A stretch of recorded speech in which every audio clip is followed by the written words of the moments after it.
CBS News Always Miami. tracking, always alerting. This is Next Weather. Thanks for joining us. I'm Jim Berry. Welcome to CBS News Miami's 4 p.m. Quickcast, and we start with a look at next weather.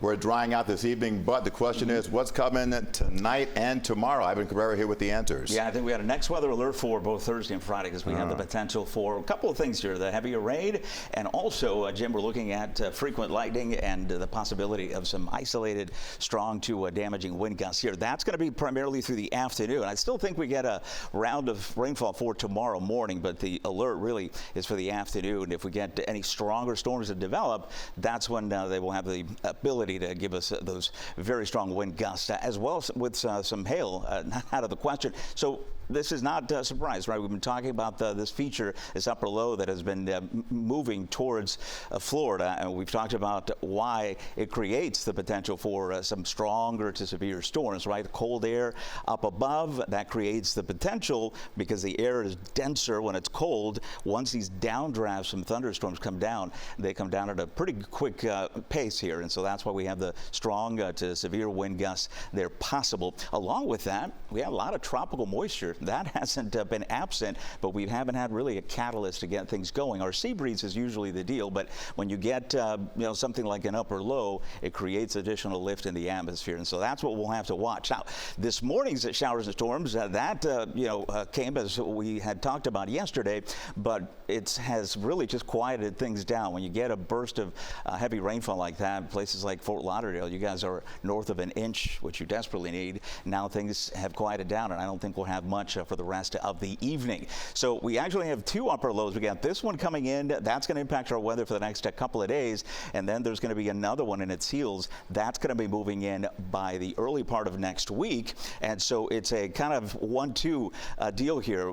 We'll be in the middle, so I think we'll be okay, say, by the towards the weekend. So by Saturday, Sunday, we're looking better, but then through the early part of next week, we'll get back into a more unsettled pattern with that secondary low coming in, and nothing unusual, and these are in the upper levels of the atmosphere. So when you hear about lows in the tropics, that's something to watch for, but it's a surface low that we worry about, and there's nothing in the tropics right now. But let's get you to your Thursday and plan it out. So no surprise there. There you see the rain already moving in on Thursday morning, so we'll be tracking that. I don't expect this to be the severe part of the next alert, right? This is going to be just those typical showers that we get in the morning. Conditions, really, you have to start getting the heating of the day going to aid in the thunderstorm development, and we'll get that by the time we get into the afternoon. There's the break. If we didn't have a break, we'd be stable for the afternoon, so we wouldn't get the storms, but we will have sunshine breaking through, and there you see by 1 o'clock, that's about the timeline for if any severe storms are going to get going.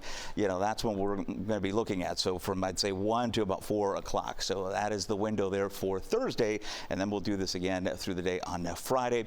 Quiet weather through Thursday night, and then by Friday afternoon, we'll have another round of stronger storms. And we're issuing the next alert as a safeguard for you, just to let you know that weather may get in your way for both Thursday and Friday. So we'll watch it closely here, and if we see any of the threats diminishing, you'll be the first to know, and we'll update that. Let's check in on the tropics. Nothing. We are looking great after Andrea's one-day event. We are not looking for anything over the next 7 days, so that is excellent news. Your next weather 7-day forecast. We'll keep the next weather alert going for Friday, then we'll get that break heading into the weekend. It's not going to be a dry weekend, but we will have manageable storms in the afternoon, Saturday and Sunday, and then we'll monitor for early next week. There's still a split of a difference as far as how much impact that low, secondary low, will have depending on its track. That is the latest. Stay with us, and we'll have the very latest updates coming up tonight at 5 o'clock as well. Jim, to you. Thanks very much. And of course, the Next Weather team is making certain you're prepared for hurricane season. Scan the QR code and find all you need to help you get ready. You can also find our 1-hour special, which has important information for you and your family. All you have to do is go to cbsmiami.com. All right, a Miami-Dade sheriff's deputy is in the hospital after being hit in an accident. CBS News Miami's Morgan Reiner has details now on exactly what happened. It started off as a good deed. The deputy saw another vehicle disabled on the road, stopped to try and help, and that's when MDSO said another car struck her vehicle. 5:15 Wednesday morning, the Miami-Dade Sheriff's Office said one of their deputies was traveling south on the Don Shula Expressway right by Kendall Drive when she saw a disabled car on the roadway that had been in a crash. The deputy turned on her emergency lights to help, but that's when they said another car crashed into her marked car. Video captures her unit surrounded by debris and shattered glass. The crash shut down the southbound lanes, but they have since reopened. Paramedics transported the deputy to a nearby hospital. She has minor injuries. No one else reported that they were hurt. MDSO said the investigation is ongoing. There are still more questions, like whether any charges will be pending. Of course, we will let you know as soon as we get any more information. For now, in Doral, Morgan Reiner, CBS News, Miami. A teenager was injured after shots were fired on the Palmetto Expressway. The Florida Highway Patrol now is looking for suspects. Shots were fired into the windshield of that victim's car last night in the eastbound lanes of the Palmetto near Northwest 47th Avenue in Miami Gardens. Now, FHP says 2 people were in the car from where the shots came from. That vehicle is a late model black Chevy Malibu with a broken blue fog light. The teenager was hospitalized, but her injuries are not life-threatening. Look, our advice always is if you get in a confrontation, don't get in a confrontation with anybody. You know, don't make eye contact with anybody who's aggressive out there. Do contact the FHP as quickly as possible. We get somebody out there. And if you need to stop somewhere, be smart.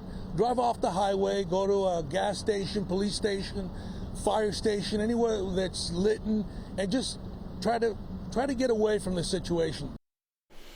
FHP urges anyone with information about this to call Miami-Dade Crime Stoppers. CBS News Miami's Peter Dench spoke to the shooting victim's mother. He will have a live report coming up for us at 5 o'clock. Governor Ron DeSantis signed the Tristin Murphy Act into law. It is the most comprehensive reform to mental health treatment inside the criminal justice system in decades. Murphy, a 37-year-old schizophrenic, had been in and out of jail for years because of his mental illness. He ended up killing himself while behind bars in 2021. His story was chronicled by our Jim DeFeedy in the 2023 CBS Miami documentary Warehouse, The Life and Death of Tristan Murphy. You can watch that documentary on CBSMiami.com. And Jim will be with us to have much more on this development tonight at 6 o'clock. And now to the crisis in the Middle East. And at the NATO summit, President Trump met with world leaders in the Netherlands. He also had a one-on-one with Ukraine President Volodymyr Zelensky. But the U.S.'s strikes on Iran's nuclear sites are still the dominant topic of discussion. CBS News Miami's Natalie Brand has more from the White House. We hear it was obliteration. It was a visual obliteration. President Trump is refuting an initial classified assessment by the Defense Intelligence Agency that found Iran's nuclear program may have only been set back by a few months, according to sources familiar with its contents. It's gone for years. Very tough to rebuild because the whole thing has collapsed. Officials familiar with the report also caution it's an early assessment that could change. They said it could be very devastating, very serious. Moderate to severe, and we believe far more likely severe and obliterated. Later, the Israelis backed up the president, saying the U.S. and Israeli strikes set back Iran's ability to develop nuclear weapons by many years. The devastating U.S. strike on Fordo destroyed the site's critical infrastructure and rendered the enrichment facility totally inoperable. It was devastated. The conflict with Iran dominated the initial hours of the NATO summit, but now Russia's war on Ukraine is back in focus. President Trump met behind closed doors with Ukrainian President Volodymyr Zelensky. What I took from the meeting couldn't have been nicer, actually, but I took from the meeting that he'd like to see it end. I think it's a great time to end it. I'm going to speak to Vladimir Putin and see if we can get it ended. NATO's Secretary General also announced that members have agreed to increase spending on defense to at least 5% of their GDP. Natalie Brand, CBS News, the White House. And President Trump says the United States will also be speaking to Iranian officials soon about a new peace deal. When we come back, a historic launch from Florida to the International Space Station. And now to the latest in the trial of Sean Diddy Combs. The judge says closing arguments will begin tomorrow. The lawyers are meeting today for a charge conference. That's where both sides will discuss what instructions will be given to the jury. And this comes as Combs' defense team rested its case after just 30 minutes in presentations, and they called 0 witnesses to the stand. Yesterday, the prosecution rested its case after more than 6 weeks of testimony. Well, a SpaceX rocket lifted off on a historic 2-week mission to the International Space Station. The privately funded flight is commanded by veteran astronaut Peggy Whitson, who has spent more time in space than any other American. CBS News Miami's Manuel Bojorquez is at the Kennedy Space Center with more. Ignition and liftoff. At an age most Americans consider retirement, 65-year-old Peggy Whitson is heading back to space for the 5th time. I'm heading back to the Poet. Copy, Peggy. America's most experienced astronaut has already logged a record 675 days in orbit, first with NASA and now with Axiom Space. I think I'm somewhat addicted to space. It's just exhilarating living in an environment so different than what we have here on Earth, and having adapted to that environment, it is fun for me to share my experience with the rookie flyers that are going with me. Her crewmates, these 3 rookie flyers, are government-sponsored astronauts from India, Poland, and Hungary, 3 nations that last sent someone to space more than 40 years ago. They'll perform around 60 scientific studies aboard the ISS during their 2-week stay, arranged by Axiom. It opens up access to countries that might not normally get access to space.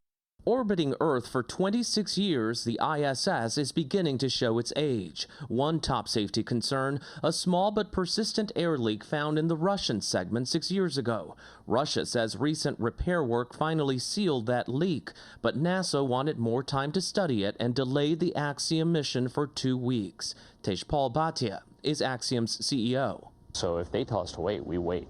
Clearly you, NASA and SpaceX are 100% on board saying it's good to go. Yeah, Axiom Space, NASA, and SpaceX are always aligned when we're making decisions on human spaceflight and launch. Axiom is one of several companies looking to build a new commercial space station for when the ISS is decommissioned at the end of this decade. The mission that just launched is part of working towards that goal, and the crew is set to arrive at the ISS Thursday morning. Manuel Bojorquez, CBS News, Kennedy Space Center. And that is CBS News Miami's Quickcast. We'll see you back here on CBS News Miami beginning at 5.